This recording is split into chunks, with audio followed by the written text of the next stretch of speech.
Yo, yo. What up, guys? What's happening? What's going on? It's Chuck. It's Chuck. We're getting things set up here. I'm gonna be working on some 3D print projects. Gonna be getting that going on. So if you're new to here, stick around. Got a bit to show. Got some things happening. And while we're at it, you guys can ask questions, stay high, all that good stuff. Let me know you're here. What's going on around the world? What's happening? It's Chunk. We're going to be removing supports from the 3D printed projects that I've been working on. I have these gauntlets.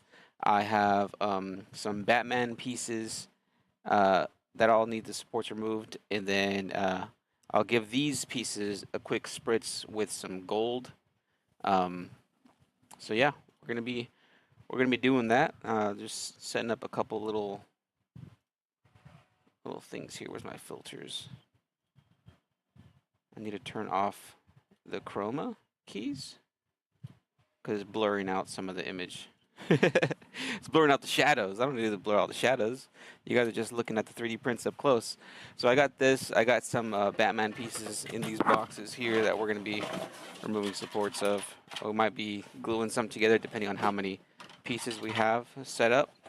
The customers asked that I assemble the Batman statue. So one of these is mostly printed. So we might get to gluing that.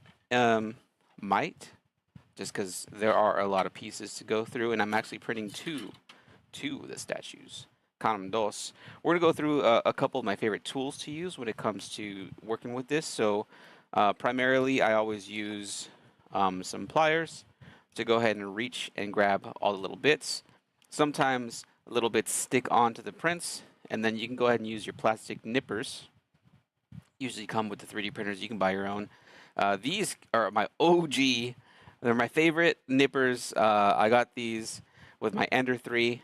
They're so old and worn that the back end little rubber grips came off of them. And what I ended up doing is I bought some, what is it called? Plastidip. And you dip in the handles and let it dry. I plastid-dipped it. This is a couple, like 3 or 4 coats of it. And then you let it dry and it makes a hard, rubbery handle because the original handle came off from so much use. And then my ultimate tool, the one that gets everything done, this is a electric chisel. This powered chisel can go through and actually like carve plastic, usually on big flat surfaces.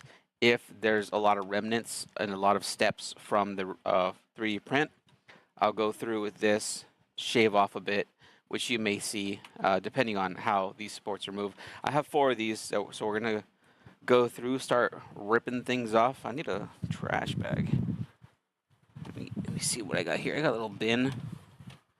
This bin's empty. I can use this bin as my trash. But yeah, welcome to the stream. What's going on? How is everybody? What's happening? Welcome. Chunks 3D. Doing stuff and things 3D print related. I hope y'all are good. Hope everyone is well.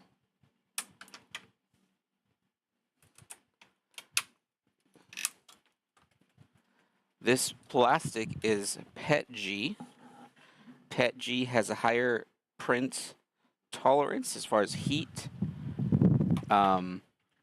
It does have a little bit more brittleness to it, but it's all good for what we need, for what my application was, which this is going to be like a costume that needs to be worn. I needed it to be somewhat sturdy because it's going to be in the sun. People are going to wear it. They're going to be outside. You don't get costume pieces and go, oh, I can't go outside. I'm a vampire. No. Now, when this is done, the wearer is going to be able to run around and stab people with it. I wouldn't wouldn't condone doing that, but I mean it's gonna be pretty tough. I've already, like, the corners of it are actually kind of sharp. I had some I had initially printed this already at the default sizing of the file, and what happened was that default sizing, this was too small. I reached out to the client and just just to make sure, because I didn't want to like give them something that wasn't going to fit. And I said, hey, is this the size that you're looking for? Is this the size that you need? Because this is how big it is. And luckily for me, one of the newest features added into Blender, or not Blender, Bamboo Studio, is in Bamboo Studio you can get your file, click on certain points of the model, and it'll tell you how far and wide or whatever it is. So I was testing to see how long this ridge here, because this is going to be up against the wrist, right? So if the wrist just happens to be laying this way, can they reach this way? The kid's wrist that's going to be wearing this is about 2.5 inches wide. This is 2 inches. So if they wear it, they're going to have it at an angle this way. This across is like 3.25. So from here to here, it's going to fit perfect on the little kid. But yeah, any questions? What do you guys think? What do you guys want to know? We're making stuff, 3D printing. I'm going to add magnets to this. They're going to be magnetic. It's going to attach. Customer don't know. It's going to be cool. It's going to be a surprise. I told them I was going to go ahead and paint them the gauntlets as soon as they're done. And they're like, whoa, you'll do that? And I was like, yeah, I have to paint. Might as well. Paint's going to go bad.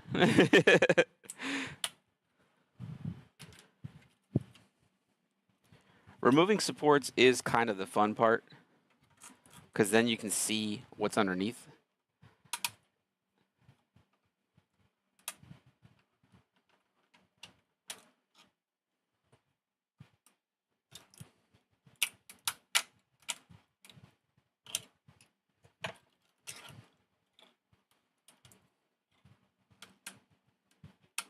When I first got my 3D printer and I would remove supports, I would try to do most of it by hand.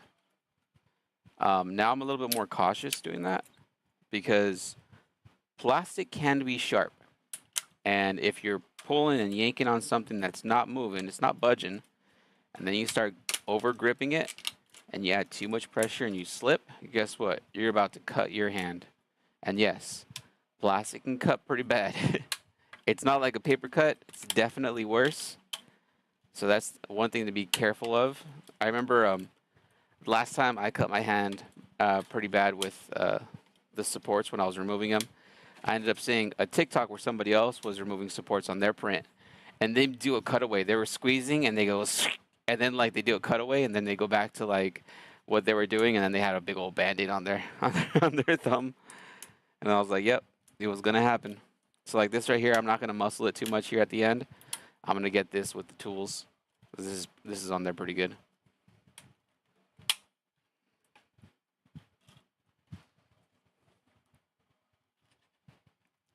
But yeah, welcome to the stream. Welcome, welcome. I am Chunk. This is Chunks 3D. I 3D print stuff for people.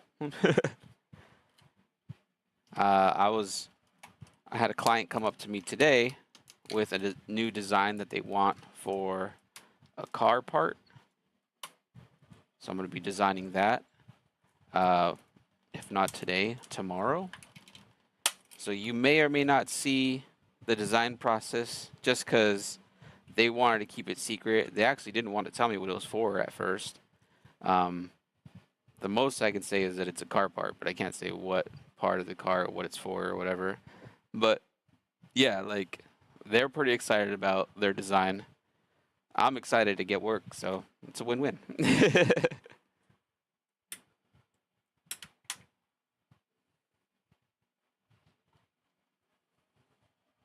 I don't have music on just because this is streamed on multiple platforms, and I don't want to get the whole music copyright strikes. I want to make sure my platforms, you know, my plan. I want to make sure that I want to make sure I can post stuff. I want to make sure I can keep you guys in the loop as what's going on at Chunks 3D. So like this is getting a little small, but it's very stuck on for those little nippers. So I'm gonna, or for the pliers. So I'm gonna start getting the corners of the nippers, get it in there, and start pulling it out of those little crevices. But yeah, welcome to the stream. Welcome, welcome. Chunks 3D. These are the gauntlets for a Mysterio costume. The client ordered the design, ordered the model off Etsy, and then they reached out to me for my services to get it printed. So that's what you're looking at here. Normally, I don't go through and post designs that I'm offered and say, I have all these that I can print for you. The name of the game for Chunks 3D is, you want something printed, I'll print it, as so long as you provide the file. If it's something I have to create, I'll go ahead and make it.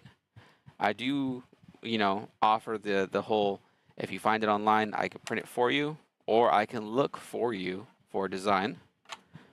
The printer is currently printing a Sakuna mask. Sakuna? I think it's from, what is that? What is that? Hang on, I know it.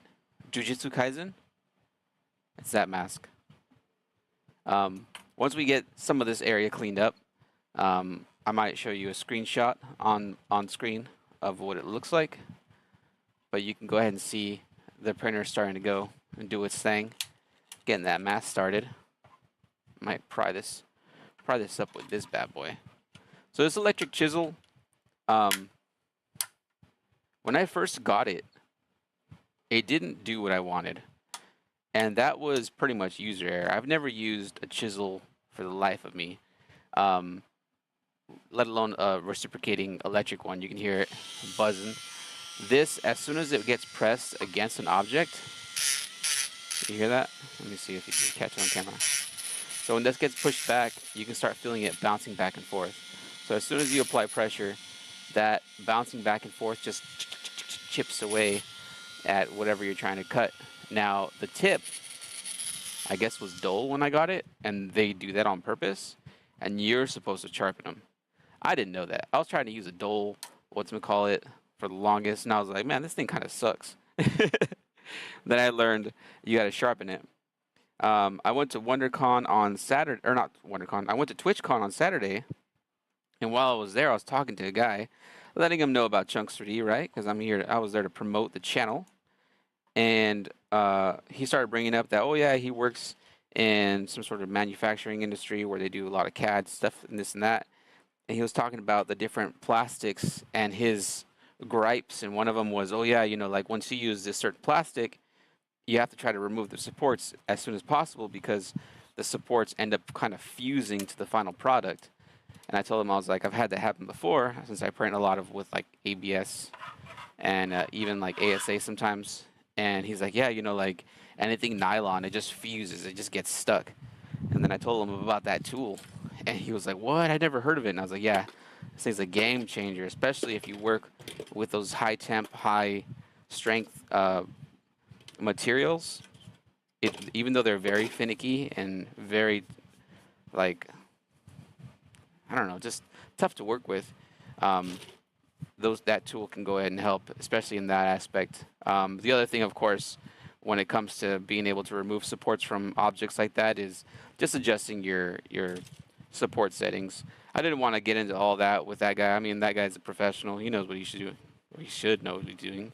But yeah, another thing you could do is increase the distance of the support material from the actual support, or even do a pause. This is one thing I was going to try doing on one of my next prints where it's like a material like that. So long as it's a flat surface, I was going to have a pause where the support material ends, and then I was going to put a sheet of what is it called? Parchment paper. Stick it on somehow, even if it's a glue stick, glue glue stick onto the support material, and then have it start printing again. And then the next part that's going to print is actually going to print on parchment paper that should easily peel away. So all more tests and more things I'm going to do to try to make Chunks 3D a little easier. But here we are trying to get this out of here. This is how you do.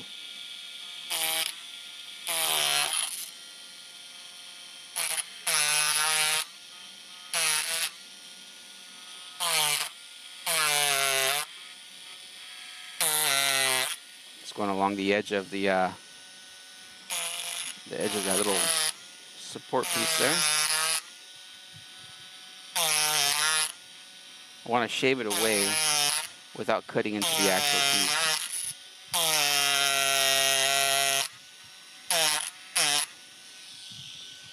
There. I nipped away at some of the edge. Now I'm going to go ahead and try to get this under and pry it up if I can. I might need to get like a single blade, a knife, as some would say. No, the corner of this is working.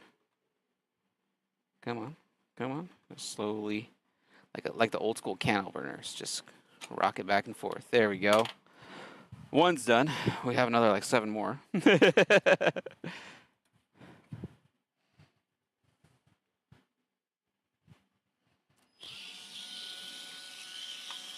Are any of you dressing up for Halloween? And if so, what's the costume that you're gonna wear? You doing anything homemade? You hopping by that Spirit Halloween store?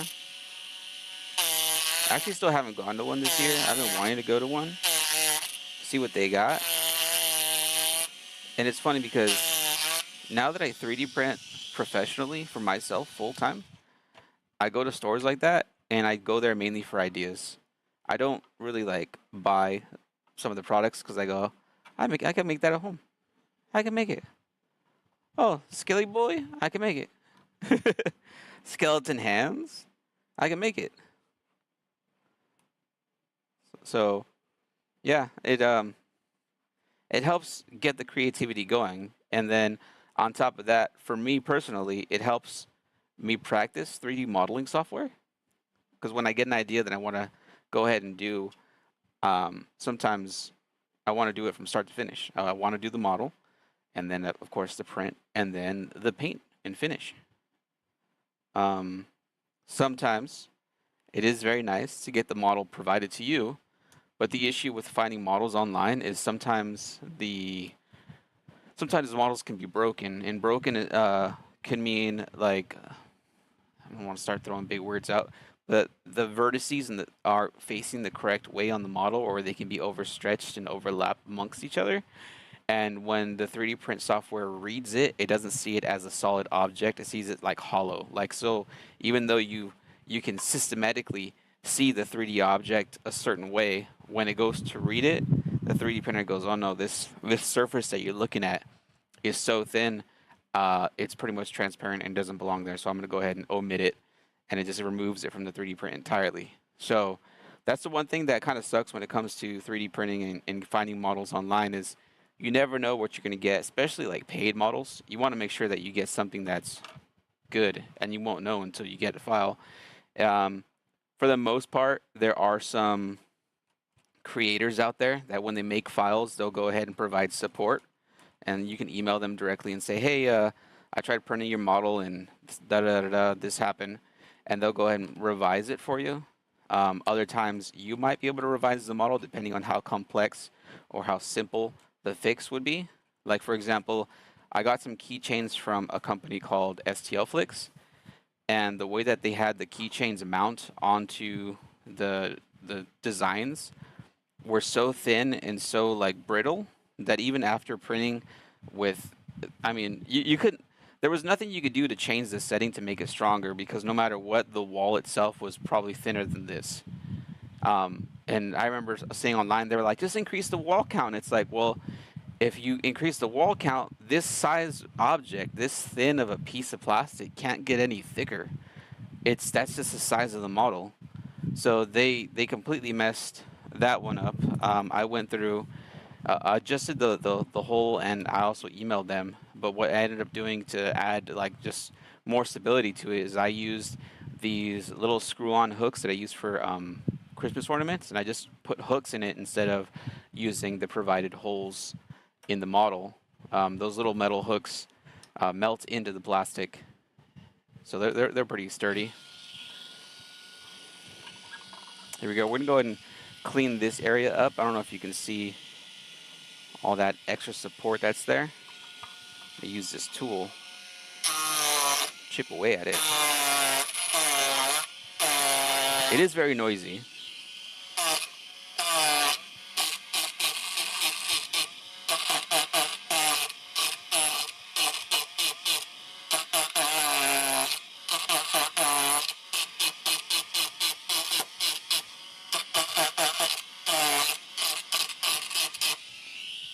So there's two ways of holding this. It all depends on whatever outcome you're trying to do. So the chisel itself is a flat angled blade. I don't know if you can see that. See, it's pretty much not necessarily a 45-degree angle, but it just goes straight down on one side, and one side's completely flat.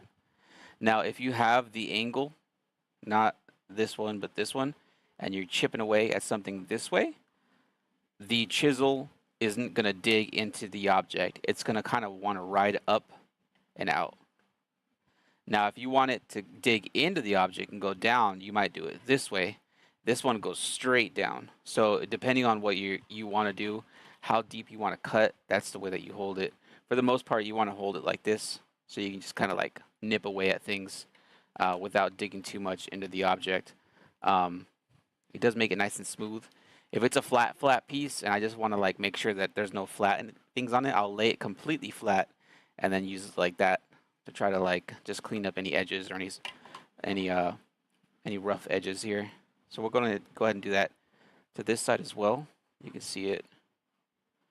See that roughness there? If I could rub my finger on it and it catches my finger, I wouldn't want to wear that. And I'm pretty sure the client wouldn't want to either. So we're going to go ahead and smooth it out.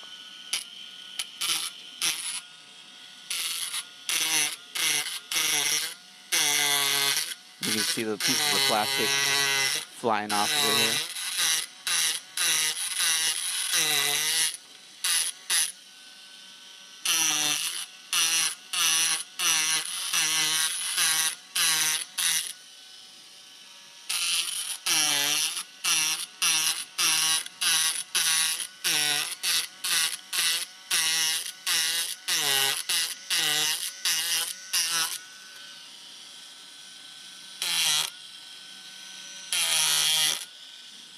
There we go. So now the last thing I would do, one of two things, hit it with some sandpaper or a torch, but this no longer catches my finger. This is no longer sharp. Maybe this edge here, but I can scrape that off. There. We're good. So now let's get these edges here, these corners. Corners are very rough because these were held completely by the supports floating in the air.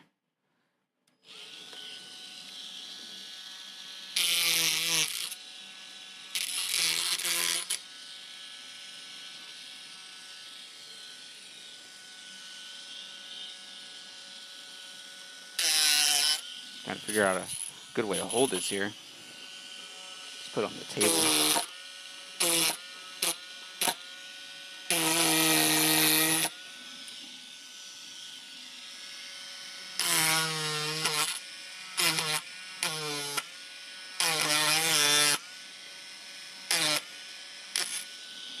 You can see it just eating away at all that.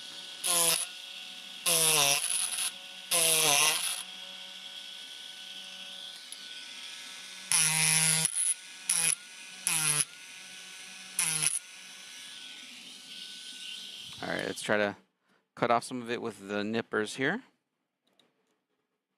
And then we'll go back with the chisel.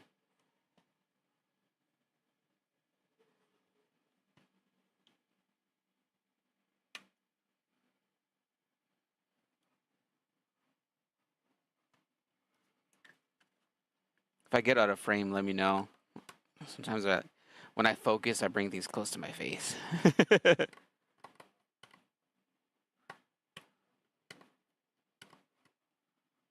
Okay, now I can see like the different surfaces, the one where that supports and the other one that's the actual object. So I'm gonna go ahead and try to stick this in there, separate the remaining. And then we'll finish it off. Probably finish this one off with a little bit of heat, a little bit of a blowtorch.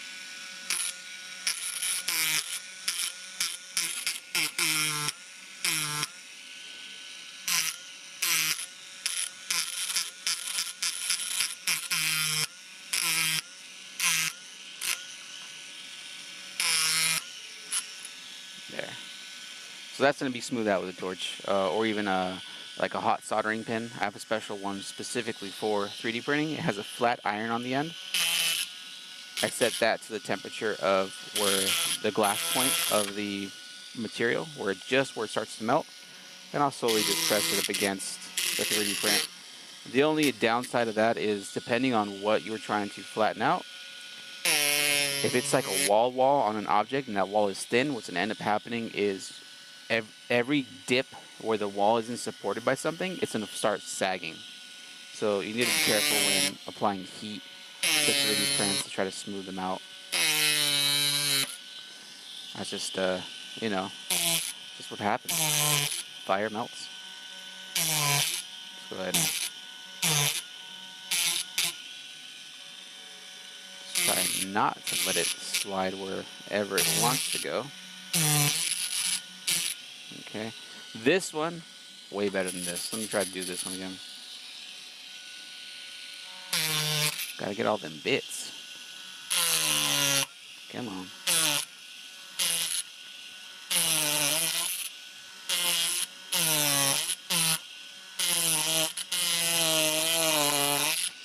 It is kind of satisfying when you get it just right, and it just does a nice clean shave of that plastic layer.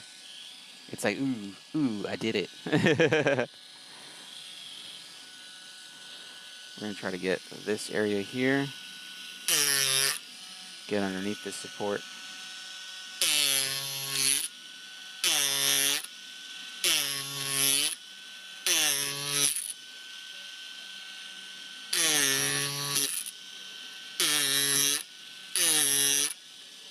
You can actually see the support starting to lift away here, because the tip of the chisel got right in between where the support material was and where the final product is at. Because there is a tiny gap. The way the support material works is it's there to catch anything that sags, and as that material is extruded and sagging over the support material, that little itty bitty touch, that gentlest caressment, that plastic technically does fuse a little bit there at that point. So we're trying to get in there at that point and clean it up. What that means though is that no matter what you do, if you use supports, the supported side is always going to be a little rough. One way to fix that is one of two things. Using a different support material that does not stick to your plastic. If you do that, you can smack those layers up against each other with no gaps. And being that it doesn't stick, it's going to use it as almost like a print bed texture. Like, it's just going to be flat, and it's just going to go. Sometimes that works, sometimes it don't, because if the plastic does not stick to the plastic that you're trying to do, as it prints, it's just going to slide right off. And that's another thing that I found was quite annoying, because it's like I'm trying to use these techniques and these different things to try to make 3D printing easy, and sometimes it just doesn't work. But this is a finished, cleaned up side with texture built in. The original one, the texture was to be applied separately, but that was causing issues. So this printed all in one go, and it printed beautifully. I can see some roughness in some of these layers just because they were supported. Let's go ahead and clean them real quick.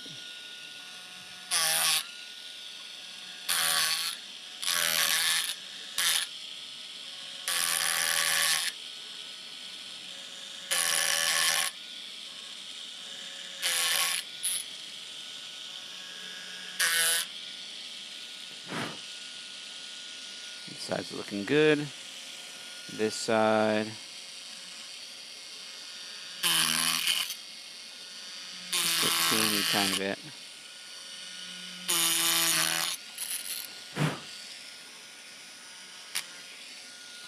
Cool. This one's ready. Ready for priming and painting. I'm gonna need to get the vacuum and vacuum all this up. But anyways, welcome to Chunks 3D. We're priming and getting things ready for print, or for paint. Got some projects going on. These are gauntlets for Mysterio, Marvel's Mysterio. This is a cleaned one, and then this is one with support still on it. So we're gonna go ahead and clean it up. Ooh, I was able to just pull that off in one go. Look at that, most of it's already gone. Let's see, can I do that on this? Some of it. The top part's still there. Sometimes you can do that, sometimes you can't. The supports down at the bottom fan out, especially when it comes to doing tree supports, and that fanned out portion will fuse to any other tree supports, and they start making these fused roots per se that you have to break apart, and that's a whole thing. So sometimes it's easier just to use your pliers and slowly break them off one by one. But if you're lucky, like this right here, like this is fused, but it's only by a little. So if I'm lucky, I can get in here with this guy, snip it, and then pull at this, and it comes right off.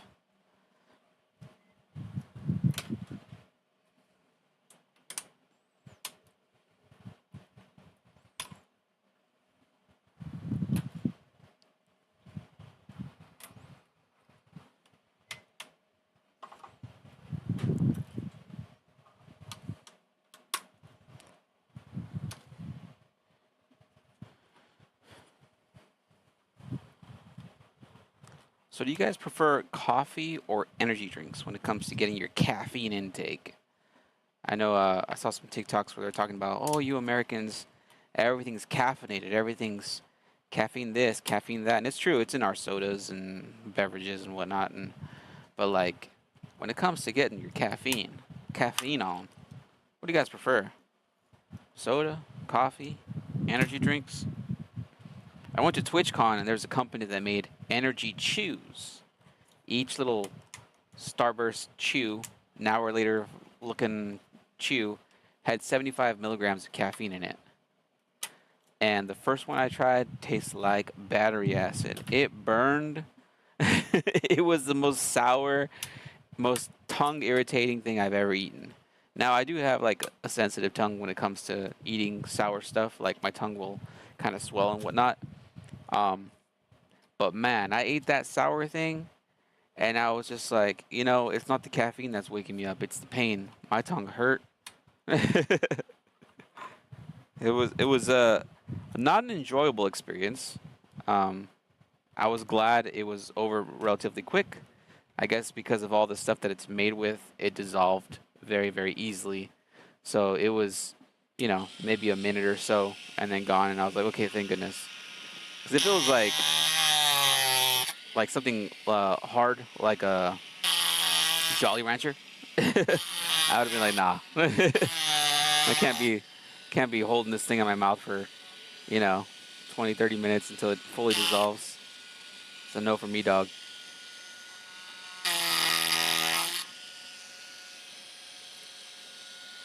Okay. Let's clean up these little bits over here. Just still have support material on it.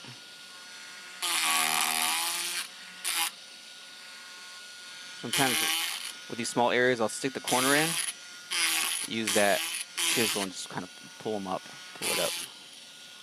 It just pulls them away. That was good. Clean up these little bits. Just being careful not to eat away too much at it.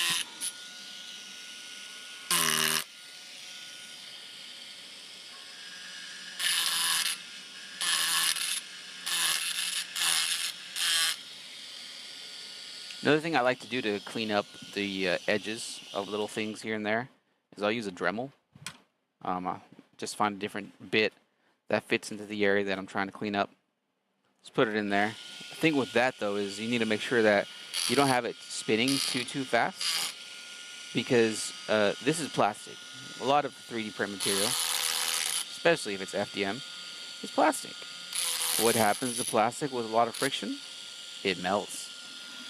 You can't really clean away plastic if you're just melting it. What ends up happening is it starts getting gunky, and that's a whole problem. That's a whole can of worms, because then you have like balled up material and edges that you don't want, and it starts kind of like browning a little bit. It doesn't give you a nice, clean, finished look.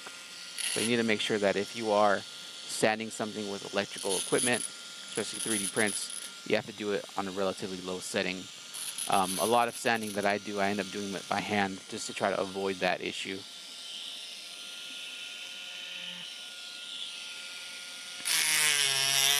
Might do a rough electric sand just to get it started. Still at a low setting, but I'm not expecting for anything clean right from the get-go until I do it by hand.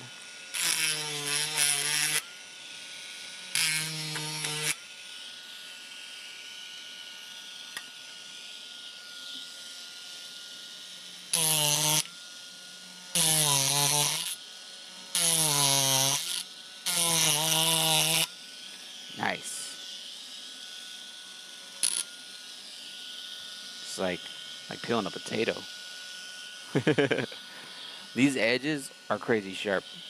I'm gonna once I kind of like do a rough put together of it, I'm gonna hit it with I am gonna melt it a little bit with the torch, round it out. So I might like blast it with some heat, maybe like a second or two, just a quick little, and then just round it out with my finger. Just press it. Hi. Hey, what's up? I'm gonna get soda. Okay. Wifey's going on a soda run, getting some drinks for the house. Okay. Love you too. Bye bye.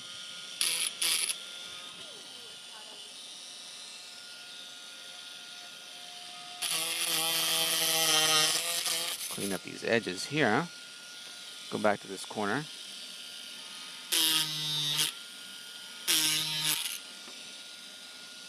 So I'm hoping I gave out my business card to a lot of people at TwitchCon. All of them West Coast streamers, a couple East Coast, and with my 3D printing, even though it's like my content and it's stuff that I want to show off, I want to provide my 3D print service to other people who might want it. You know, so if they want a banner or something put on their desk, some sort of light with their username or their logo, I can design it for them. And that was something that I was trying to like explain to people, but I was just so nervous and so excited at TwitchCon that I was just like, hi, hi, hi.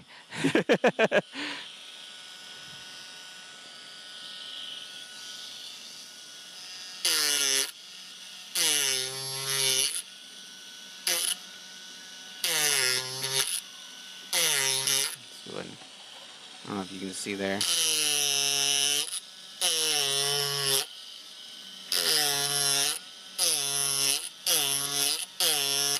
There we go. Got right in between that layer. Shave that off. Nice, nice. Let's go back, clean this point up.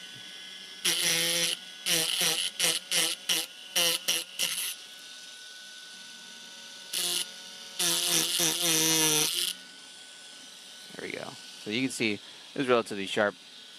Don't want that, especially if I would be wearing it. I wouldn't want to keep stabbing myself.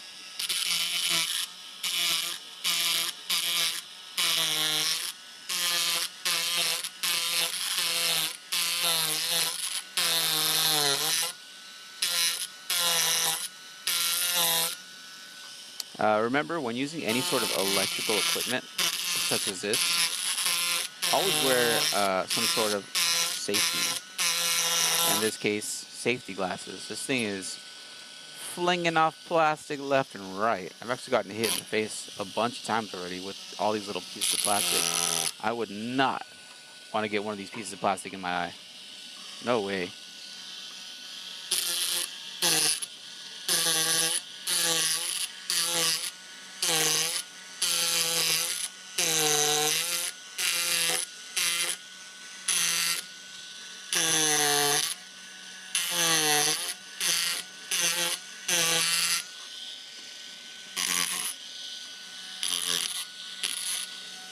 Nice. I think that's it for this one. Cool, so we got 2 gauntlets cleaned up. They're gonna close together like that. Like I said, once I put them together, I'm gonna hit the corners with a torch real quick, make it less pointy. But that's one. I'm gonna grab the other one out of the box that I set aside here, and we'll start doing the same thing. Once we're done with this, we'll work on the Batman pieces. So set that aside. Grab the other 2 here. I also have the Mysterio collar. This I do need to clean up with a chisel. The underside from the overhangs is a little subpar, a little rough. Catches the finger. Don't want that. So we'll go over it with the electric chisel and just nip away at all those rough edges. Since we're trying to finish this project, especially try to finish it by today. So then they can pick up tomorrow and start getting the rest of their costume ready. I'm pretty sure they're excited. I'm excited. I think, I don't know what their situation is, but I'm hoping they enjoy the 3D print. And then they can recommend my services to other people they know. Please tell somebody about Chunks 3D.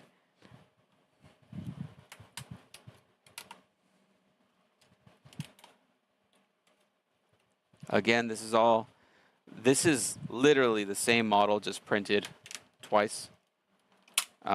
So the supports should come off relatively the same way. This is the one that I had to clean up. There's a lot of pieces stuck on this one here.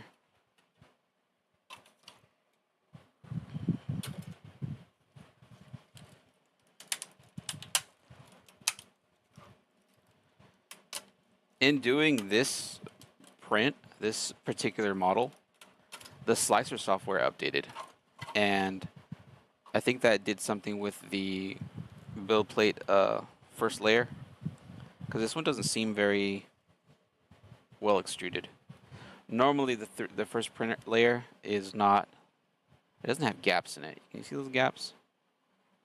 I don't know if the camera can focus, but it normally doesn't have gaps. You can see how solid this one is right here in the Batman one.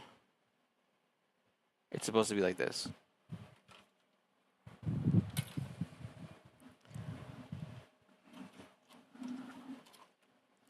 So we're rolling, we're juking and jiving. Chunks 3D, working on 3D prints and stuff. What's the neatest thing you've seen 3D printed? There's one thing that I saw recently that I kind of want to print because I think it'd be funny. So I saw a little like clicking sort of counter, right? So you push the button and it just starts doing numerical numbers 1 through 9 or whatever, and then back to 0. I want to print that, maybe 2 or 3 of them, so that technically I have like in the hundreds, and I can click one down, 1, 2, 3, 4, whatever, and then once I reach 10 and it hits 0, I'll do the next one, and then 1, 2, 3. And I want to have that for like when I have a booth, I can count like the customers or whatever. Customer served since whatever, like I think that'd be cool. Kind of like the McDonald's one, like millions of customers served since whatever. Be cool to incorporate something silly like that, so they can be like, oh, okay, you've made that many 3D prints. I need to take more pictures of the 3D prints that I do though. Sometimes I have stuff here that comes and goes so quick that I literally don't have a chance to make any sort of content with it. Because a lot of people come to me because they know they can get it almost next day. Right now, I have so many print jobs that are taking so long. I'm like maybe 2 or 3 days out. But like I had one where they wanted it the same afternoon, and they emailed me in the morning. I went ahead and printed it for them, and they came and picked up. And it was a cool little thing that I actually designed for them. But it was just like, oh, gone.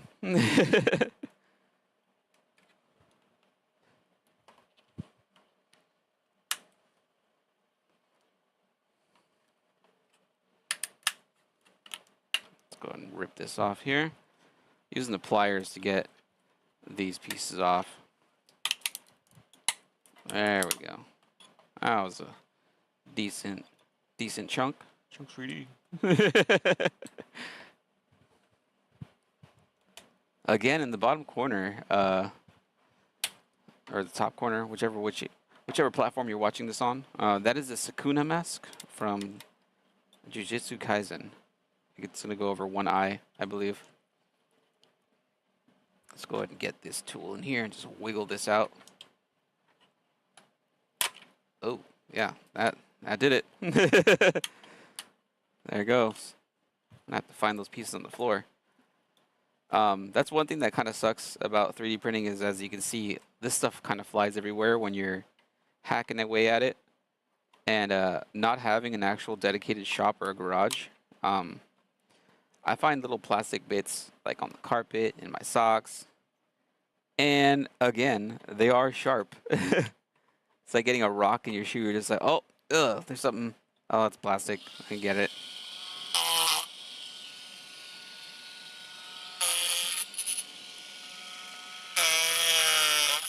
There we go. That guy's out. There's one in this little corner here. Boop. Out. Clean up this edge. Clean up this edge.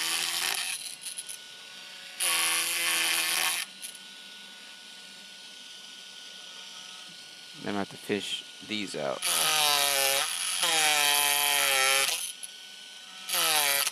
Just careful. That flew.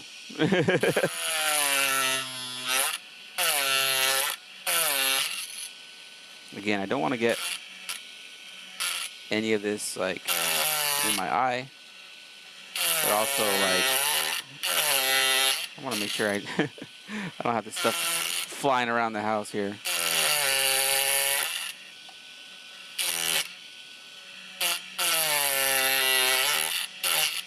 There we go.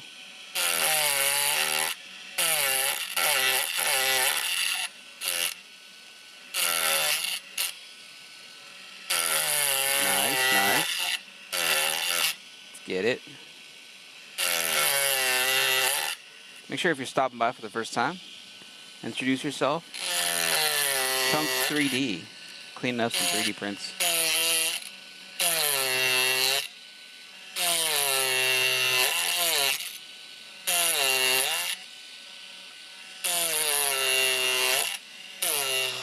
When I'm not just cleaning just straight 3D prints, I do live streams of me gaming. I have multiple games that I'm playing. Fortnite, Skyrim, Stardew Valley, Graveyard Keeper, 7 Days to Die. I have all those that I'll play with the 3D printers running in the background, so you can see the projects that I'm still working on whilst I game. While I get that grind on, you know what I'm saying? Right now we're just removing supports. Trying to get these gauntlets ready for painting.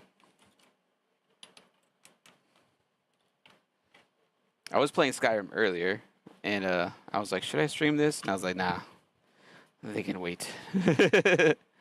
Oh man, when this slipped, it like just kind of dug into that. Let me try to smooth it out. Oops. Ooh. Might have to hit that with some Bondo filler.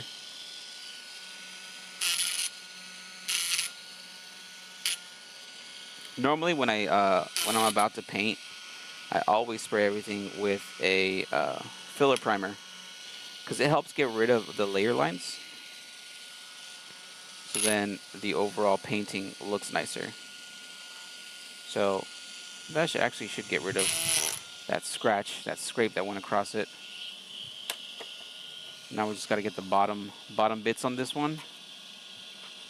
We can work on the next pieces. Little bits.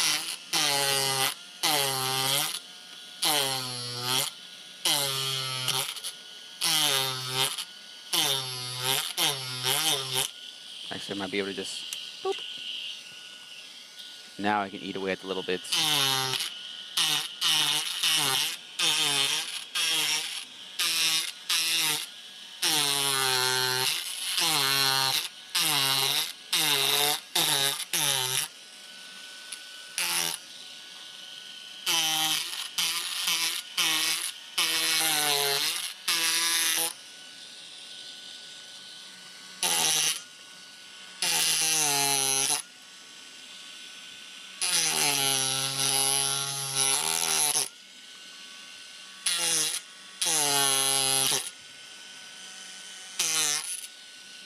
Have any of you gotten anything 3D printed before? And if so, what was the project?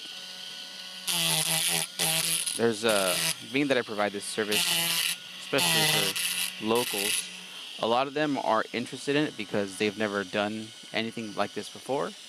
And sometimes you find a really neat file online and you're just like, I want that object. And you just don't know how much it costs, don't know how much work is entitled into to, to making it. Sometimes the prints are easy and they want them raw and just as is. And sometimes they want them finished, and finished is a whole lot of work. And that's what 3D print comes down to, is how much work do you want to put into it? Do you want to just print it and just worry about print settings? Or do you want to just do a quick print and clean it up afterwards?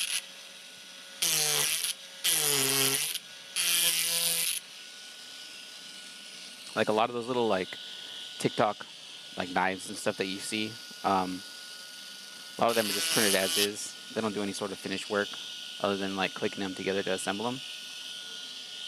But usually my clients, the people that come to me, they usually want very intricate, very specific things. I printed and painted the Deadpool katanas that I have here next to me. Those should finally get picked up this weekend. So I only have a few more days where I can show them off.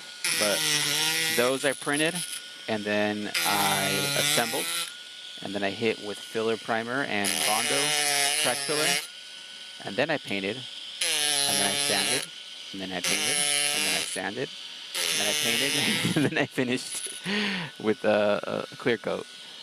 So that one was definitely a lot of work compared to some other things. These gauntlets don't need too much work to them, so I offered to do all this extra stuff for free. But the Deadpool swords were a whole lot more work.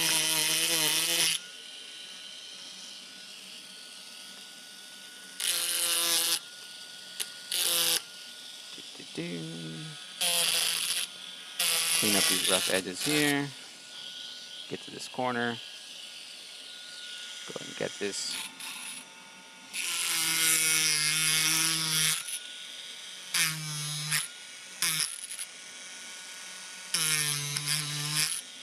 Again, make sure if you're stopping by the live, say hi. Hello. How's it going? Chunks 3D. Making stuff and things. What's happening? Anybody else obsessed with that little hippo?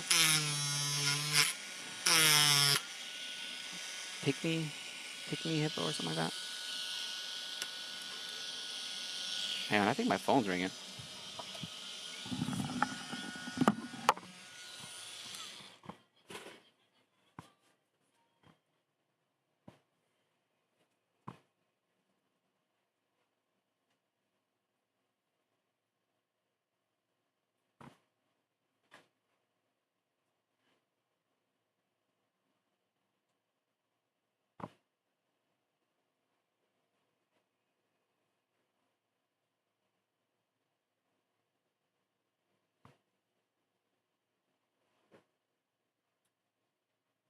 Hello, Chunks 3D. Oh, I still have... No, I still haven't gotten to it yet. I'm starting to finish up, trying to finish up some other projects first.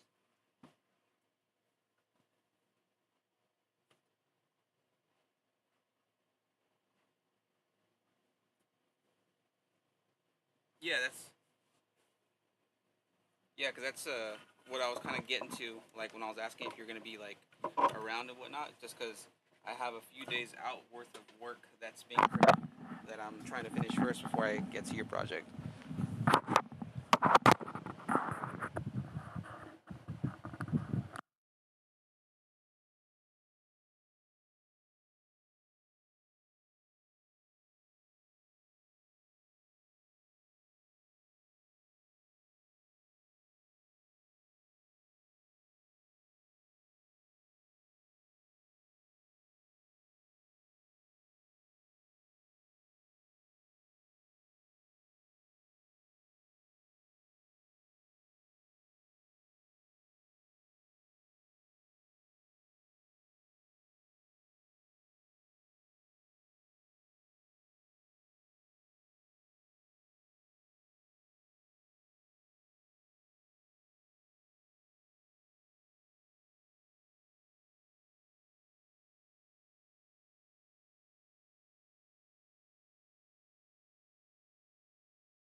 I'm back. Yeah, my phone was ringing. That was one of my clients. They were inquiring as to how soon I would be able to get to their project, so I was just letting them know of the current lead times with Chunks 3D. Just because, I've gotten so many orders recently that it's not that it's hard to get to. It's just they do take time, and I am limited with how much equipment I have. As time progresses and I get more equipment, I should be able to um, get to more things at once. There we go. It's not that it's hard to get to. It's just they do take Copy time, that. and I am limited with how much equipment I have. I'm going to send the link. As time progresses and I get more equipment, I should be able to get to more things at once. I can hear myself. You can hear me. It's probably an echo. Copy that. Go ahead and send that over. Send the link.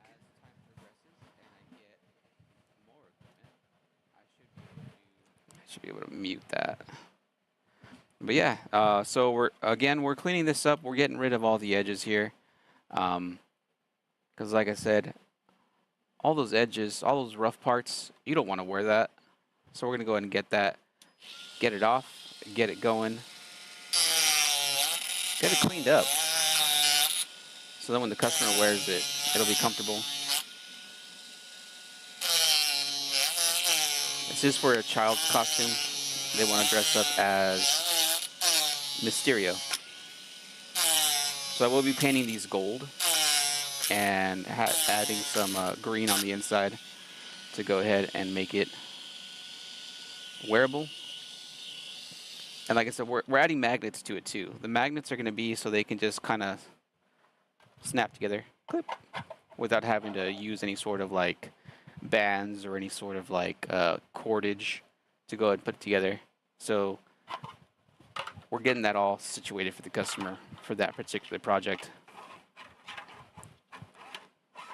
And like I said, just want to make sure that when they're wearing this, there's no sharp edges. So we're getting rid of all those. You can hear how it just kind of like, as soon as it finds an edge and it presses it in, it just clips.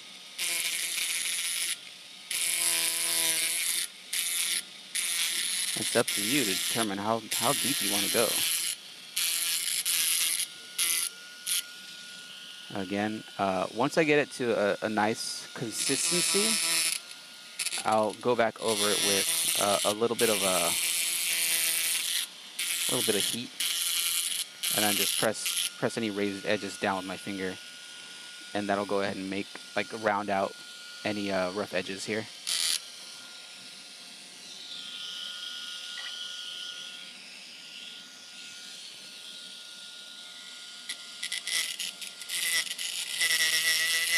Welcome to the stream. Welcome. Chunks 3D, making stuff and things. So of course, Mysterio's head is in like a giant fishbowl, right? It's like a giant glass orb. I doubt the customer's gonna wear that. So this model here is literally just the collar for that orb. This was printed at that default size of whatever the model came in. I did not have to size this one for the client. Technically, the orb is normally somewhat big, so it clips together like so, and that's going to be the front end. And it actually already has magnet holes. I have plenty of these size magnets. The smaller gauntlets had original holes in them, and you could tell this was shrunken down. The reason I say that is because the magnet holes that were supposedly here, you can still see the remnants of them. Look at how tiny. Look at how small. Normally, when you're assembling 3D prints and you want them to be magnetized together, you don't use magnets that small. So I went ahead and made bigger holes for the magnets that I do have. They aren't as big as the one that's on the collar, but they're big enough to hold these. So now we're going to go ahead and just keep at it. Keep removing these supports and getting this ready for painting. And then, like I said, up next, we're going to start removing all the supports from the Batman figures, cleaning up some of these edges here. The customer wants it assembled, but they said they were going to paint them themselves. For the most part, on the Batman that I'm printing here, I tried to print the colors accordingly. So, like, his chonchons, those are printed in black. The body is printed gray. The cape is black. The cowl is black. You know, just so, like, if he does go through and try to paint, he doesn't have to paint too much. Like, on the chest piece, he probably just has to paint the black emblem. On the belt mid-waist thing, he just really needs to paint the yellow, like, belt with a little bat logo on it. You know, if he wants to add textures and shadows, I don't know how in-depth the customer wants to go ahead and do that, but that's on them. Like I said, they didn't want me to paint it. They said they were going to paint it themselves, which is fine. I did give them the suggestion of if you wanted it in pieces, and you can paint the individual pieces, get into all the crevices and all the nooks and the crannies, and then assemble it. And they were like, "Oh no, just go ahead and assemble it." And I was like, "All right," because usually, like, even if you airbrush, right, like the airbrush can only get so much of the object, and if you're trying to get like under the cape, under the cowl, you know, on his back and whatnot, and you want to make sure that even though it's not visible, sometimes like at certain angles you can see areas of a model that normally isn't exposed. You want to make sure that if you're painting the model, you paint it all the way around. And having an assembled model painted like that, it's kind of tricky because you got to find like a brush to get into those areas, and then sometimes you can't get in there right, so it leaves areas exposed. Because I'm pretty sure like he's gonna need to primer it, and primer is not gonna be able to get into the under areas. So, but like I said, it was a suggestion, and they just wanted it assembled, so we'll go ahead and do that. I don't have all the pieces for the Batman printed yet. They are currently printing, as well as that Sukuna mask. The Sukuna mask I don't have to paint, but it would be cool to have one, so I might print one for myself, put it up against the wall. The mask itself, when I looked up the file online, it's a sort of like a amber red with like hints of orange and some darkish shadows. Some black, of course, because it's like anime, so it's going to have like deep, bold lines on it, like drawing lines, because you want it to look kind of comic bookish. Well, I think I need to charge this. Red light's on. So long as it doesn't die before we're done here. Come on. All the crevices on this side are got, which is good. On this side, got some of that.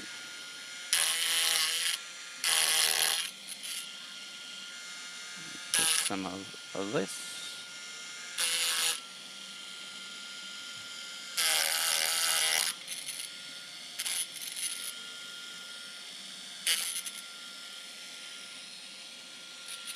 Alrighty.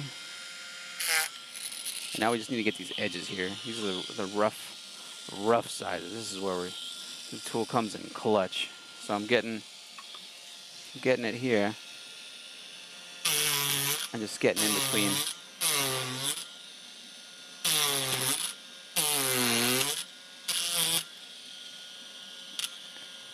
There we go. See that? Okay, were you able to see how nice that was? Like how just look how straight that edge is.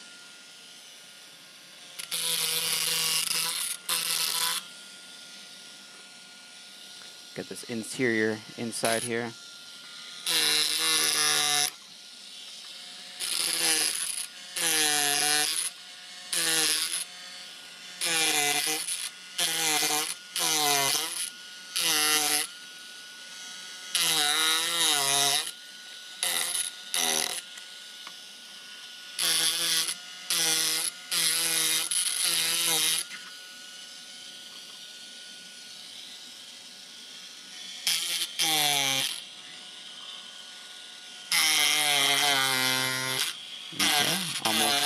Almost done with this. And then we can start on all the Batman pieces. kind of excited to start all those. Those, for the most part, I believe I don't need this chisel for. Just gonna do the nippers, just cutting away, clipping away at little parts here and there with the nips. We should be good to go. If you're new to the stream, welcome, welcome. This is Chunks 3D, cleaning up 3D prints, getting them ready for painting. These are Gauntlet Mysterio. Mysterio's Gauntlet, sorry, my bad. Want to say this is more comic book style gauntlets. They're kind of squarish. The ones that I saw like on Fortnite for Mysterio are more round. But, you know, to each his own. What the customer wanted. And it's what we are getting. Okay? It all feels right. It all feels well. So all this is ready for painting. I'll hit it with some primer, paint it. I'll actually post the video of a quick compilation of the painting on my TikTok, Insta, and YouTube once these are good to go. I don't really do compilation videos of little things that I'm doing on Twitch, mainly because on the other media platforms you can add music and all that, and Twitch is very strict on what music you can add and what you can't add. And I don't want to add videos to my Twitch of things that will make my account get taken down. But yeah, we're making stuff and things here at Chunks 3D. You know, there's a website where you can get 3D models called thangs.com. THANGS. Thangs. Thanks, RW. So now I actually have a deburring tool. So this little doodad here, normally when you're working with metal and you do a cut, like let's say you cut a metal pipe, the edges of the metal pipe are going to be sharp. So you get your deburring tool and you'll scrape at those sharp edges. Now same thing with 3D print. Earlier I peeled away the brim here of this object. So peeling it away, it actually left a little itty bitty lip all the way around this. So we're going to go through with the deburring tool and just scrape away at that edge. It makes it so when you attach the model together, it's a little bit more flush. So you just got to do it nice and easy, very gently. Depending on the way that you pull the deburr tool, it actually might be sharper and dig into the object. And my phone's ringing. Give me a second.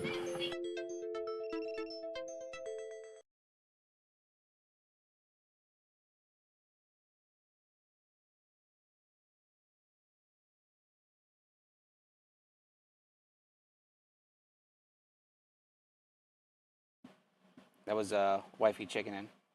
She's out running errands. You know, making sure that my dog and I don't run out of food.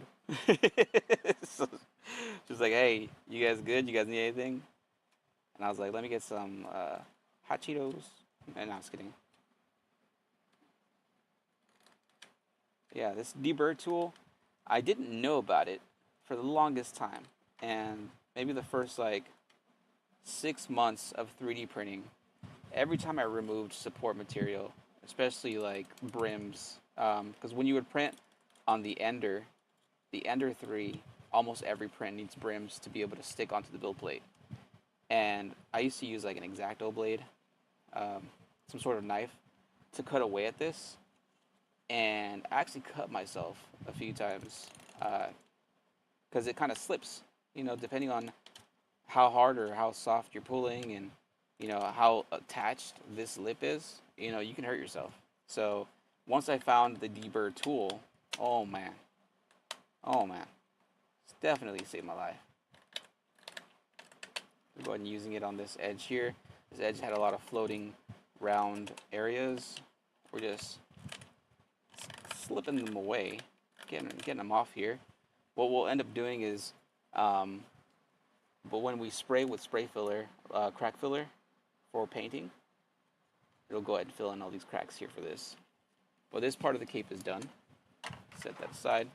Grab the next one. This one here, the brim is only attached on one area. The rest of it is just a support material.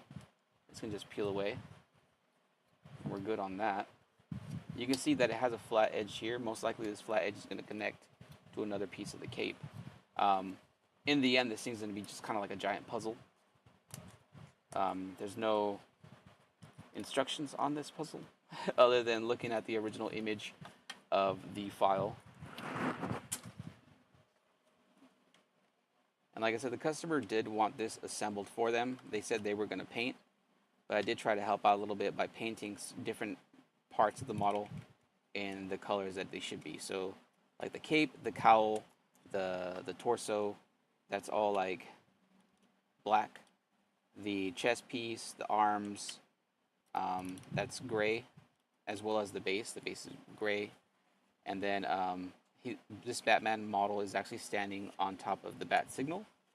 So the bat signal, it's printed in gray, and the lens part is actually printed in white, with the bat logo, bat symbol being black. So most of it's already in the colors that it should be. So the client will be able to go in and kind of just give it a little bit of color. But see, we can go ahead and I have special glue just for the PLA, and we'll go ahead and use that to fuse that together. Customer will have to add a crack filler of some sort if they want it super smooth. But that's how that part of the cape is going to go. If I was to make the model, which again, this model was provided by the customer, it's already pre-sliced by the artist and whatnot for printing. But if I was to do something like this, I would definitely have added some keys. The keys make sure that when you assemble it, that the pieces line up correctly. This has no keys, it's just a flat cut. So now when you attach it, you have to be very careful how you're holding it to make sure that everything stays lined up. And that's going to be a bit of a pain. It's a little annoying to do it like that, especially because depending on what sort of adhesive you're using on projects like this, some of them take longer to dry, some of them dry really fast. And if you have a key and you assemble it and line it up with the key and it dries really fast, you're good to go. If you have a key and it dries really slow, the key will actually hold it in place and you can set it and forget it.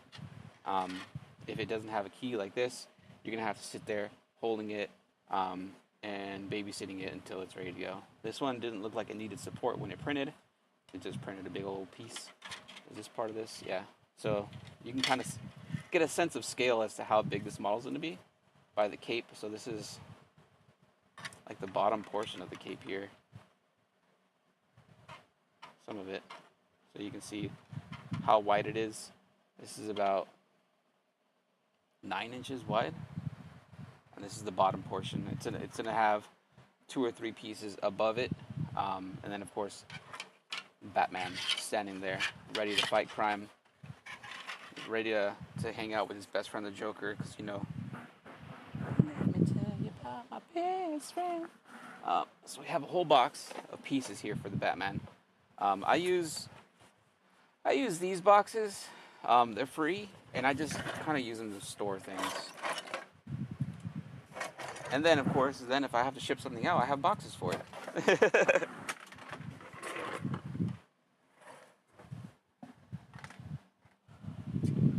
We got some leg pieces. This is his buttocks.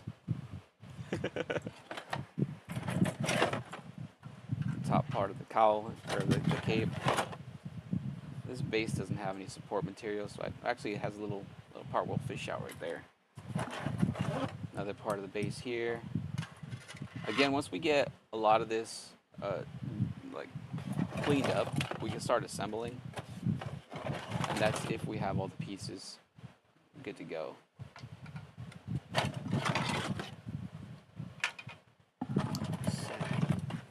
There's a whole lot of cape. I actually think the pieces that I just cleaned up are part of the second print because I'm printing 2 of these because I can see this is the same piece as this. So let me go ahead and put these in this other box so they don't get mixed up. I just want to make sure that, you know, like set 1 and set 2 are in their own boxes here. Again, whole lot of going ons. Just the bat signal alone, just so you can see how big it is. For scale, this is my hand. You know, like That's pretty big. That's gonna be the bat signal, and then Batman standing on top of it. So you'll see 1 foot here.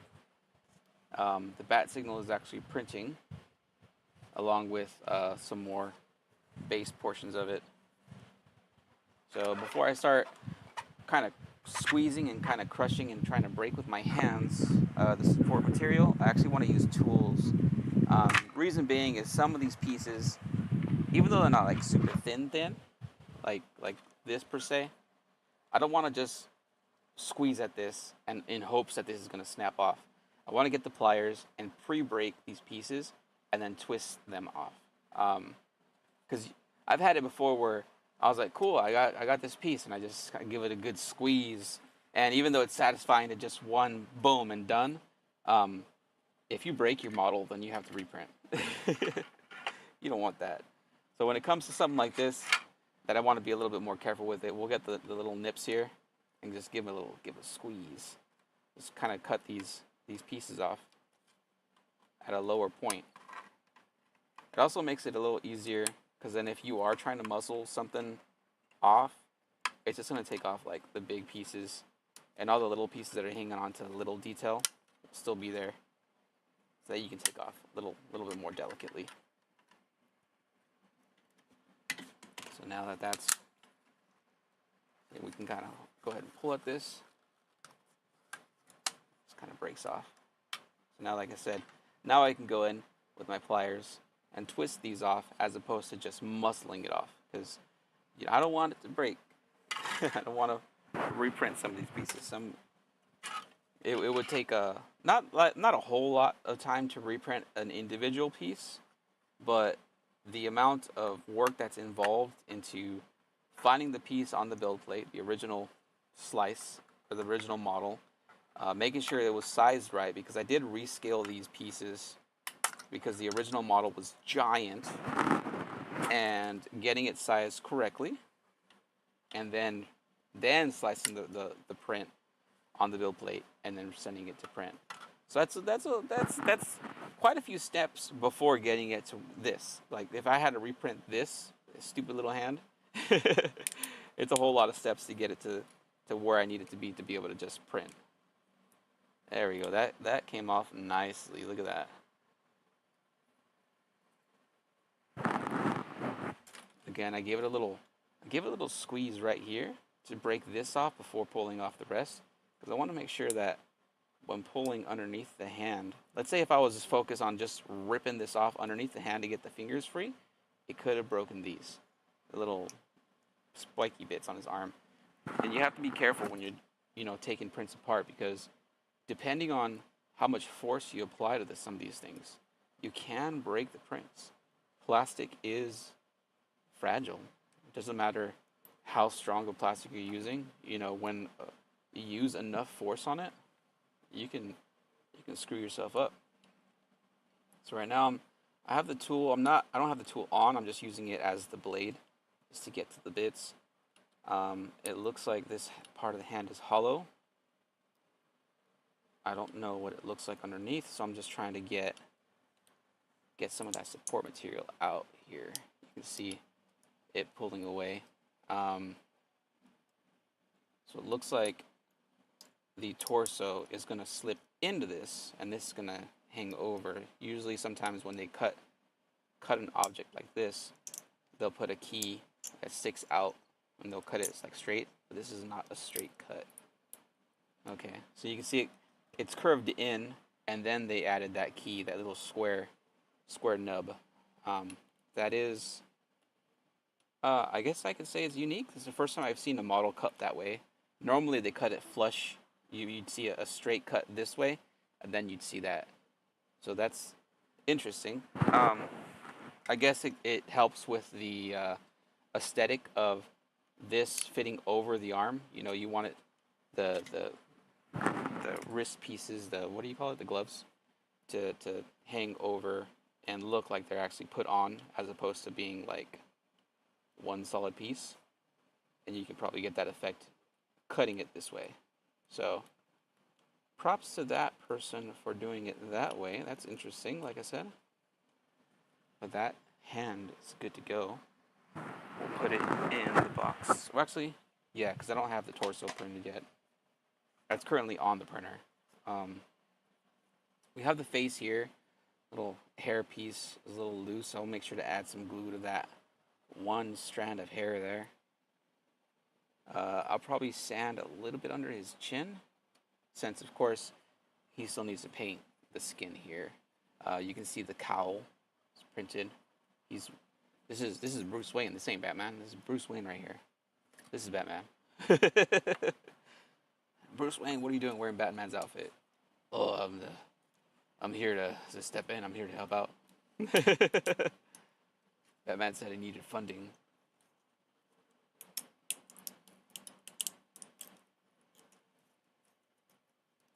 Yeah, so we're gonna go ahead and get this. Again, you can see that key, that square block, that's gonna plug into wherever it needs to plug into, most likely into the chest torso piece. I believe the cape is gonna fit over this.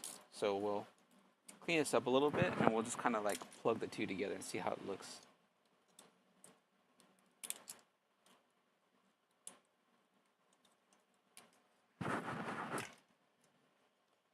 So again, these big flat areas with the support material, just kind of grabbing each individual tree, not getting too much of the support, just ripping it off little by little. Giving it a twist, not just a straight pull, just to make sure that it breaks off. Because as I explained before, the way the support material works is the support material is printed, and then there's a small gap. And that small gap that is left in between the support material and the actual model allows this to sag and cool and then slowly rest onto the support material. Granted, it gives it a kind of funky underneath side, which you need to make sure that when you're doing orientation on your slicer, that you want to make sure that anything that you want to look funky, because it's going to be hidden, you have that on the bottom. Because no matter what, with support material, it's always going to look like this. You can't really get around that. Let's see, like, since this is going to be attached this way at the base, you're going to see that. You're not going to see this. See how this fits?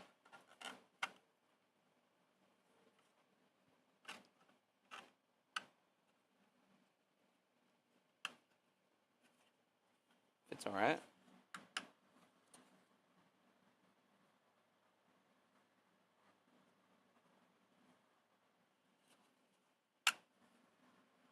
So we'll set that aside. Of all the pieces that I'm going to assemble and glue for the customer, I'm not going to glue that piece. So then he can switch it out with the actual Batman head if he wants. It's up to the customer, whatever they want. They sent me the files, and I just printed all the files for them for this project. And they were just the one that said that, oh, you know, we want to paint them, we want to do this and that, but can you assemble? Yeah, sure. I have the adhesives. I have the materials. This is what I do. Chunks 3D. Getting things done. Nice. So just wiggling it off, it got it all off of the face here. And now I can go in and start grabbing these individual little tree supports, just pulling them off one by one with a little twist. There we go. That's a nice little piece there. There you go. Nice, another nice little piece. So again, on the printer, in the corner or in the bottom, depending on what orientation you're looking at this, on what platform. This is streaming on TikTok, Instagram, YouTube, and Twitch. But the printer is right now is going ham printing the Sukuna mask from Jujutsu Kaisen. It is printing it in white PETG. I use PETG for cosplay items because PETG has a higher heat tolerance. They call it a glass transition point. Glass transition is the temperature in which the material can slowly start to soften and warp. Now, this model here is printed in PLA. PLA is mainly for inside use, indoors, because it has a glass transition point of about 100 degrees. Here in California, it can get pretty warm. You put this in direct sunlight for at least an hour or two, and this thing is not going to hold its shape. So again, usually PLAs for stuff like this, it's going to be inside. PETG, especially the costume pieces, they're going to be wearing them outside, walking around, you know, hitting things. Want to make sure that it's all, you know, it holds up. Above PETG, the next material is ABS. ABS has a way higher glass transition point, way higher melting point. It is a little trickier to print in, but for most, especially automotive applications, I use ABS. The next one after that would be nylon. Nylon, wow, the glass transition point for nylon is so high, and it's so finicky to work with. Reason being is that material loves to absorb moisture in the air. And what happens to plastic when it absorbs moisture in the air that people don't know about? The individual plastic pieces, I guess the strands per se, as they absorb moisture and they start getting extruded, that moisture will pop. So think of like, you know, boiling water, right? That's essentially what's happening when it goes to the end of the printer to get extruded and printed, is any moisture that's in the plastic will pop. And with nylon, nylon loves to absorb moisture in the air. So as you're printing with nylon, the surface area gets super nasty because if you haven't dried that filament out, it's going to be popping. And not like popping is like a good thing, popping a bad thing. But yeah, that's one of the materials that I dread working with. But depending on the project, I may or may not have to use it. It just takes time. I did try printing a few things in nylon, and the outcome was subpar. And I just told the client that I'm sorry, but you know, as much as I would like to help you, this isn't something I can do. I'm not going to charge somebody for a failed project, even though it is my time that goes into it. Those hiccups, those gripes, I don't charge the customer for. You know, that's all a learning experience for everybody, and I'm not going to bill somebody for that. I just go, I'm sorry, you know, this project couldn't work because of this, and that reason, and you know, like there was one where I was trying to redo a boat seat, and that one I was printing in ABS, but because of the sheer size of it and the way that the plastic was warping with the heat, there was no way that I can print that in the size and scale that the customer wanted.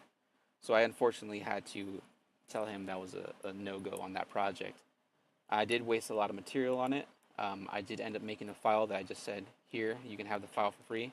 You can reach out to bigger manufacturers and see if they have better equipment.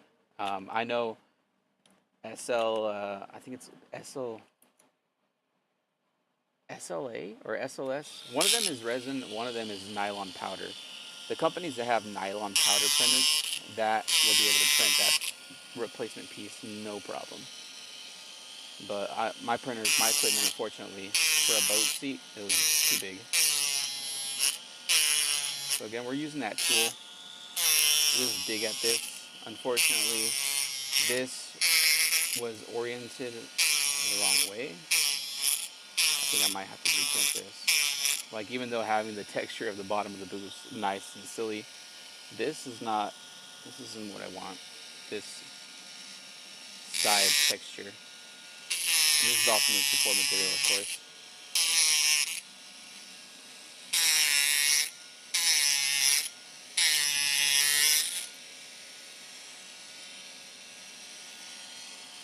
Still want to clean it up and see what it looks like. See if it's salvageable.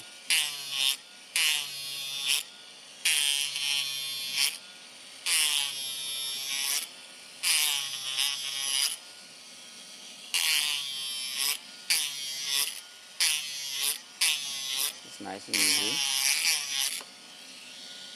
Slowly getting to peel away that support material.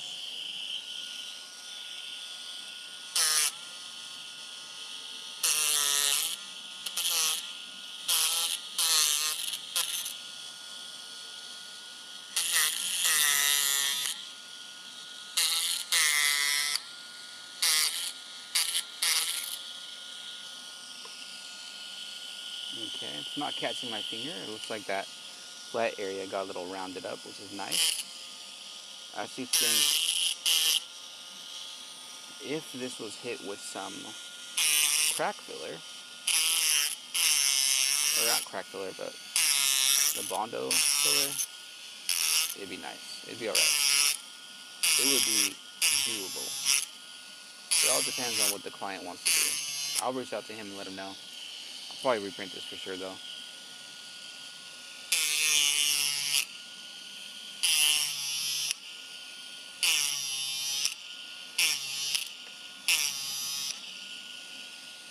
That just means that the sliced file that I was planning on printing here, on the second go around, I'm going to make sure that I don't print this foot. Because I'm already going to print it separately. I don't want to waste material, waste print time printing a piece that I know isn't going to work.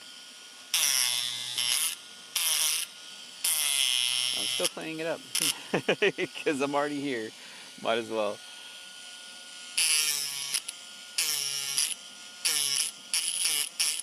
Gotta power that chisel. Let's try to get it to where it looks a little flatter. But the nature of that gap in between the support and the finished model, that gap is just too big. I can see a huge part right here. The bottom of the boot where the sole is supposed to be separated from the boot. This is nasty. This is a no. It's a no from me, dog.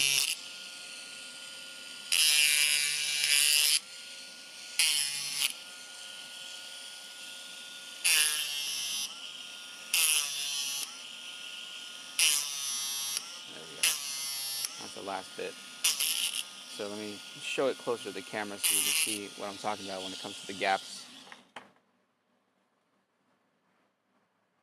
See if the camera will focus. But you can see all this surface area, all these dips and grooves. This would need a lot of filler material, especially if you want it to look like this side. See how smooth and simple this side looks? So I can print it in one of two orientations. I can print it facing down this way to make sure that the boot is straight, this top area is smooth, or I can print it upside down this way, probably at that angle. So let's say my fingers are the build plate. It's not going to be straight, it's going to be sideways a little bit. It will need support material here on the front. So this will be rough, kind of like this. So I think my best bet would be to print it this way. Because if I print it with the shoe sole down, and that's the rough area, then it's not going to be visible because that foot's not in the air. And what it is visible is the top of the shoe, the top of the boot, and this whole side area. So we will be printing this again. So that's a no from me, dog. We got the package. We got we got the goods here. Again, support material was printed in the area, the seam where it's sliced, and that is a good thing because that's going to be able to be hidden when this is assembled. Let's go ahead and keep pulling away at this.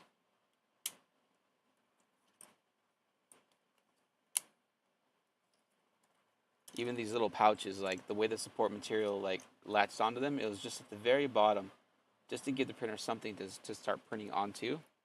It didn't need a large area of support. So support areas,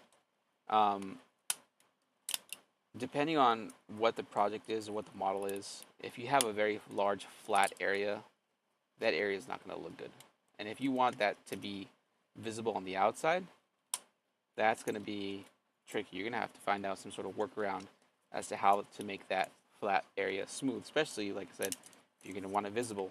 So depending on how much work you want to put into your 3D prints, you can figure out different ways, different orientations to try to get that desired outcome of something smooth.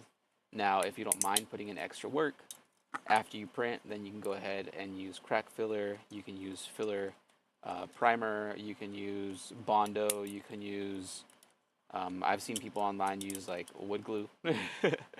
You know, like there's a lot of different materials you can use to fill it in and then sand and give it a nice finish, even though you had that material, that rough support material look. But for the most part, you want to try to avoid that as much as possible, especially if you don't want to put in all that extra work at the end and paint and stuff.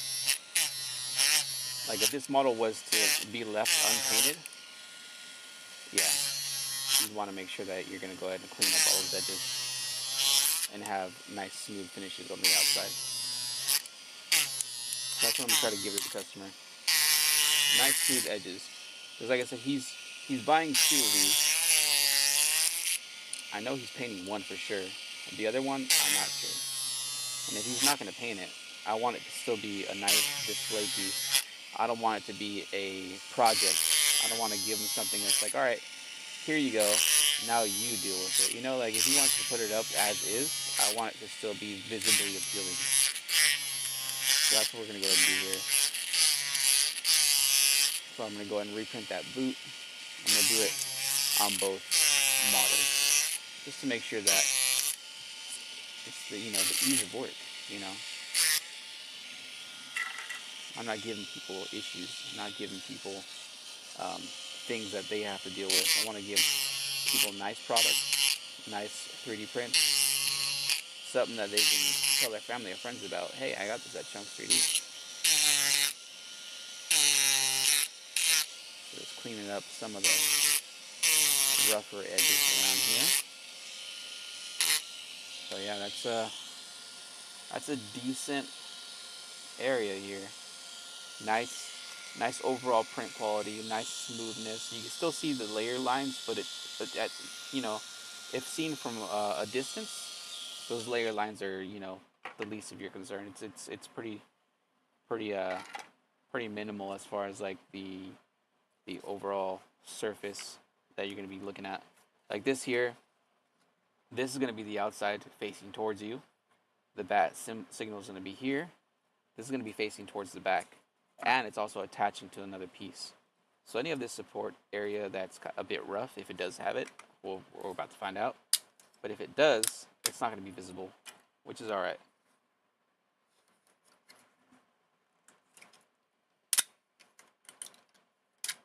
Looks like the material, it already has like a, I don't know if you can see it. There's a rough texture that this has, because it's supposed to simulate like concrete. I guess that helps with painting. So if it was a smooth thing, you'd have to figure out how you're gonna go ahead and texturize it to make it look like stone, right? But if it's jagged and stuff like this, you see how deep that is? What you can do is, once you give it a nice coat of whatever color, you spray it with a lighter color on top, and that gives it that nice shadow. It's gonna have darks, dips, it's gonna have lights. It's gonna be pretty decent and give it like a stone texture, and that's what this is supposed to be. I would say I should have printed this gray, but you know, we're already here. At least it's primed black, so then he can just technically go over it with the one's coat of gray and then one coat of white, and you should be good. But this attaches to this here. Oh yeah, we're gonna fish out this little area. We'll use those little nips. So that key has some support in it. Just dug the nips in, see how it popped right out? So now, if everything goes well, and it doesn't 100% fit flush, most likely because this had support material on it. So what we're gonna go ahead and do is, I'll use my Dremel tool to round that out, smooth it out, so then this lays flush against each other. But this is gonna be the base. This is gonna hold the bat signal. Set that aside. We're gonna clean up all this afterwards. This actually would have been really nice if it was printed in resin, but the sheer size of this printed in resin would have taken so much material and so much time, and resin is toxic, so then here I would have to be wearing PPE, getting rid of all the supports, and then resin would need to be sanded, and resin when sanded becomes powder, and you can't breathe that in. So again, I'd have to do that outside. And even though California has like nice like warm weather, it's still hot. I still don't like being outside. So the least amount of time I have to be in direct sunlight and direct heat, the better. As far as like right now, my current situation with the shop here at Chunks 3D is it's done in my apartment and I'm limited on workspace. Eventually, the plans for Chunks 3D is to get either a house with a garage or find a shop. But I need to make money to spend money. So here we are, making things. Chunks 3D. So this is the power cable for the, what is it, the bat signal? This actually goes here. So you can kind of see like the way it's already pre-built, already has its own groove. We might have to trim it a little bit just because it had support material on the very end of this to make it fit in its little hole nice and snug. That's another piece ready. I'll just get it a little bit with the deburring tool. Sometimes when it comes to fitting pieces together, an easy workaround, especially with like PLA plastic, which is the low melting point, you get your torch, a lighter, what have you, and you hit it on one side, on one object. So like for example, I'd probably throw some heat onto this, and then you press it into the base side where it's going to go. And what's going to end up happening is because it's soft, it'll go ahead and mold into that hole or crevice, whatever you're trying to do, and it'll cool. So then when you pull it out, it's the exact size that it needs to be. Even though when you're in the modeling software and you normally cut these to make them fit together, you normally add a bit of a gap in between of the items. It's usually like a 0.2 to a 0.02 millimeter difference, which is very, very small. It's very minute. It's like the size of like 2 human hairs. It's very tiny. But usually that little gap allows the pieces to be able to fit into each other because the nature of the plastic, the way I try to explain it to somebody is like when you see somebody piping icing onto a cake, right? The tip of the piping bag is, depending on which piping tip you have, it's already set at a certain size. But when they extrude it, when they press that pipe frosting out onto a table or onto a cake, it expands when it comes out, right? It kind of bulges out. That's what happens with 3D printing. 3D printers, when you're slicing the product and trying to get it to be whatever shape you want, it's already trying to account the how thick it's going to extrude. But different materials and different plastic have different melting points and they act differently. Even if it's the same type of material, depending on the manufacturer and what additives they add in their plastic, it'll behave differently. So sometimes that expansion is bigger or smaller than it needs to be. So when you do add those sliced areas where they're going to go together, you always want to have that little bit of gap because if you have something too snug, such as these pieces here, we're going to have to go in and clean it up and make sure they fit. Just because that gap was just a little too snug.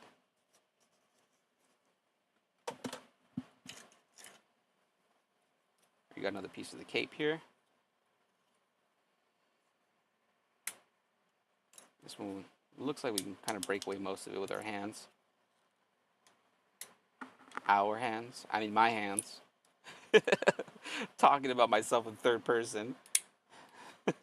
Freaking Gollum from the Lord of the Rings. He tricks us. Tricksy hobbits. Hobbitses. They try to trick us.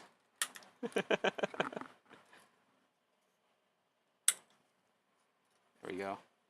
So that came off decent. It is a little rough. I'll see where this goes on the cape. If it's on the inside, like this side is great because then you're not going to be able to see that. If it is on the outside, it's like this, then we'll have to figure it out. Most likely reprint it with that facing down somehow. Set that aside. Looks like the next thing we have here is a boot. This boot has a huge key on it. We'll go ahead and give it the old knuckle sandwich here.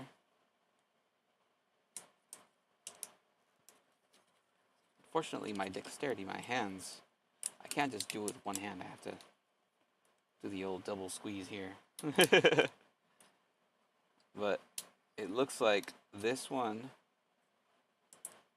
this is going to go into the bat signal. He's going to have his boot locked in. But look at how huge that piece is. It just kind of shows you that there's going to be a lot of weight on this one foot. The underside of the foot, of course, because it had support material, is rough, but we're not here to see the bottom of the boot.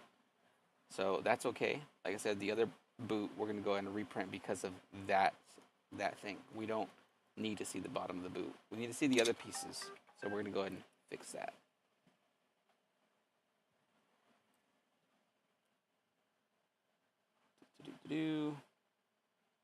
Messages.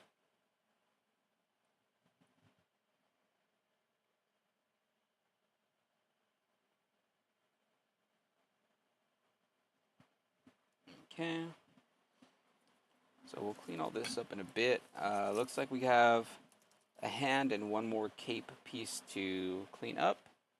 Again, this hand has that little edges on the edge, on the side here.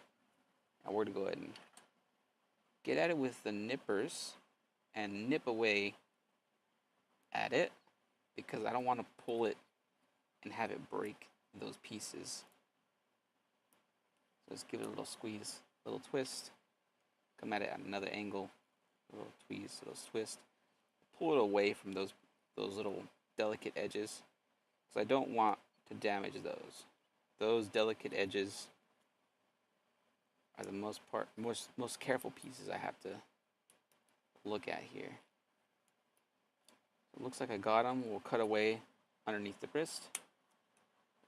So now the support is away from the hand, and I can pull it away and down from these edges here, and then I can come back to the bottom of the hand and just pull those out. No worries. No issue of damaging these here. Let's go ahead and get this. Clean up this edge. Again, I don't have it on. This doesn't need to chisel away at this. I'm just using it as a X-Acto blade, as a sharp knife, cleaning the edge without like shaving too much, not like the deburring tool. I don't need to deburr this edge. And then I'm taking advantage of this sharp, thin point and digging in and around, because like I said, the way that they cut these gloves is they go in and then they go to the key. So I need to get all that out from the inside. Go ahead and trim that needs trimming.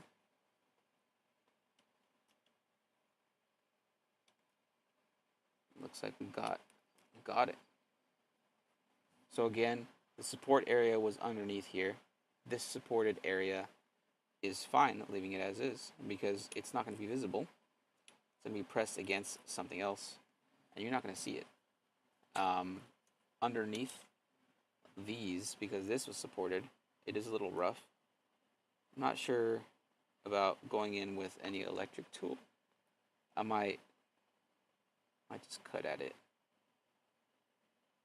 with the nippers here. That'll give me a straight edge. So that other hand is good. And then last but not least, this last piece of cape here. Let me just pull it away. Nothing too bad here. Might go over it real quick with the deburring tool, and we'll be set. We'll be on our way. I know this needs a deburring tool for sure. Like for sure. Just get all that extra hangings, all them trimmings. Get it good.